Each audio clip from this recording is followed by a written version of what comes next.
Hi guys and welcome, my name is Jude and today I'm here to do a review for Call Me By Your Name by Andrea Asiman. This is my no spoiler review because I will be making a spoiler review because I need to talk about this book, so yes, no spoilers throughout this video. Transparency up front, I absolutely loved this book. I actually listened to it on Audible. It is narrated by Armie Hammer, which is the actor in the movie, yeah. He has a great voice. It was a great audiobook. I was just a little bit taken aback by the fact that in the movie Armie Hammer plays Oliver and in the book he narrates from Elio's perspective, so that was it took me a couple of seconds to be like, okay.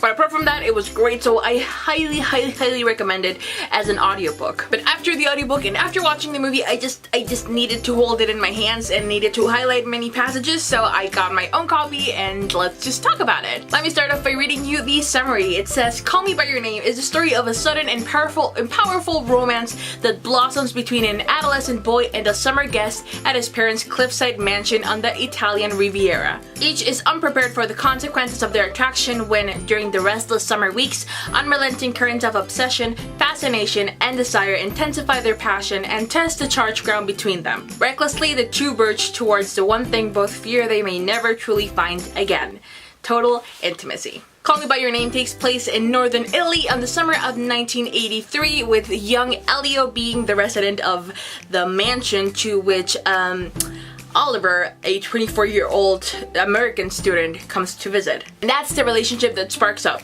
17-year-old Elio and 24-year-old Oliver. This was such a beautiful book. It was a very interesting reading experience because, I mean, when you listen, to this idea of like a 17-year-old with a 24-year-old and he's sort of like a student and a teacher and like, oh my god, like the shock, the drama. It wasn't like that at all. It was just very beautiful, and it starts off very fascinatingly because for a good first part of this book, almost nothing happens. It's most of it just all in Elio's head. You're just hearing his thoughts and you're knowing about his experiences, and Oliver touches him and it's like 5 pages of that touch and what it means to him and how he feels.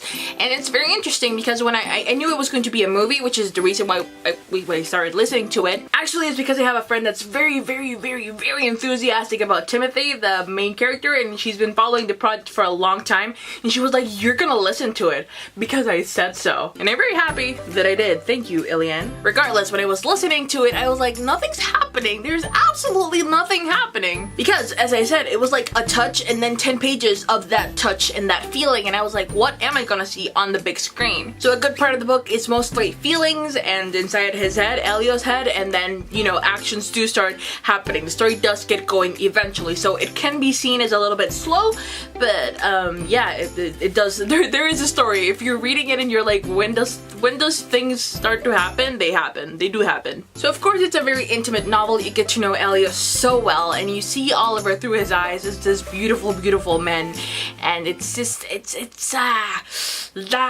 from the beginning of this book, I actually can't recall if the story is being told from sort of like a future perspective looking back on that summer. I can't remember if that happens officially, but it feels that way. It feels like someone that's older is narrating to you a story of what happened during a summer in 1983. And the way that it is written so melancholically, and you can just feel that it's gonna end painfully. It is not a spoiler at all. It's a beautiful love story, but you can just tell, you can just see it, you can just read it. It says, recklessly the two verge toward the one thing they both fear they may truly never find again: total intimacy. And you can see that in the writing. You can feel it from the moment you start reading. You can just read the sadness behind it, and it's gorgeous. From the minute it starts off, you just feel the fear of Elio that it's not gonna work out about his feelings because he's not openly bisexual yet, because I do think he's bisexual. I'm not sure if he's actually just identifies as gay, but it's just fear. It's just a constant fear that of his own emotions, that he will be rejected by by Oliver, and it's just, you can see that, you can read it. It was very interesting to also see myself in Elio's eyes, because I remember when I was younger and when I had crushes on boys, or when I liked someone a lot, and I would just idealize them and see them as this perfect being, and Elio does that. He sees Oliver as a perfect being, and it can seem kind of pathetic because at times Elio is just sort of waiting to be called upon by Oliver, and he's at the mercy of Oliver's every whim and desire, and any word from Oliver can undo him and can make him happy, and his emotions just depend entirely on Oliver, which can seem very frustrating because if I read about a girl falling for a guy and I'd be like, girl, pick yourself up, it's stupid. You know, I could look back on teenagers and be like, oh my god, you're so dumb and you don't know much about the world yet, so of course this person feels like your world, your entire being, but it's not gonna be like that in, I don't know, 10 plus years. But the book is so beautifully told and narrated that I didn't feel cynicism, nor did I feel bitter or look down on Elio like, oh, you're just a dumb kid that doesn't know much yet of life. Instead, I read the pages and I just remembered that. I remembered when you liked someone so much that you just felt at their mercy, that you just wanted to be the name that came out of their lips, you know? You just wanted to be important to them, and you felt so raw and naked and exposed to them because it was like, you know, I'm just here waiting for you to take me. And that was so beautiful. I was able to relate to that so much and appreciate it and just look fondly on both Elio and the 17-year-old me. Because there is something just truly devastating about young love, and I mean, I didn't like myself how I was young and in love. I don't like that part of myself. I don't like feeling so exposed, so vulnerable. I hate that personally, and I'm just thankful that I've matured a lot to be like, no, I'm not gonna change myself for others. I'm not gonna just like wait for someone to like me. It's more like, I like myself, and if you like me, that's fine, and if you don't, that's cool. That's actually how Oliver is. Oliver is very sure on who he is, at least through Elio's perspective, and Oliver's like, okay, this is who I am, and if you like me, you like me, and if you don't, you don't. I don't care. And I like that approach a lot more, but I think that does come with age. So Elio is just quite vulnerable and finding love for the first time. And it was gorgeous, man. I can't even just tell you how gorgeous it was.